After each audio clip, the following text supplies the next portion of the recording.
ভয়ঙ্কর অবস্থা। কি অবস্থা জাহিদ? সেই ভয়ঙ্কর, জীবন শেষ। কোথা থেকে আসলাম আমরা? আসলেই পাগল। পাগল না হলে রাস্তা নেই। আমরা এই আসলে সকল পথে পাহাড় বয়ে কেউ এক থিন্দলতে জায়গায় থেকে থেকে অন্য জায়গায় যায়। সেই সকালে রওনা হয়েছি। এত ভয়ঙ্কর জঙ্গল পথ থিন্দলতে থেকে বাকলাই, অস্বাভাবিক ভয়ঙ্কর। আসলে এই পথটা দীর্ঘদিন ধরে পরিত্যক্ত অবস্থায় আছে, কারণ এখানে পাহাড়ে অনেকগুলো বিচ্ছিন্ন ঘটনা ঘটছে।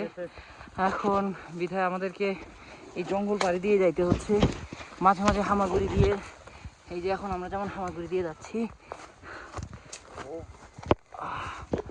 এই যে ভয়ঙ্কর অভিজ্ঞতা। আপনারা আসলে এক্সপিরিয়েন্স করবেন র অ্যাডভেঞ্চার কাকে বলে। আমরা যেটা চেয়েছিলাম আসলে তার কিছুটা এখানে। প্রকৃতি মাঝে মাঝে কতটা নিষ্ঠুর হয় এটা আমরা এবার অনেকটাই টের পেয়েছি। যাক, ইনশাল্লাহ আমরা অবশেষে বসে বসে বাকলাই পাড়া থেকে 1-2 ঘন্টার পথ আর মাত্র, তারপরে হয়তো পৌঁছায় যাব। এই 10 দিন আমরা টোটালি আটকা পড়েছিলাম একটা পাড়াতেই। দেখা যাক আমাদের সামনে আরো কি ওয়েট করতেছে।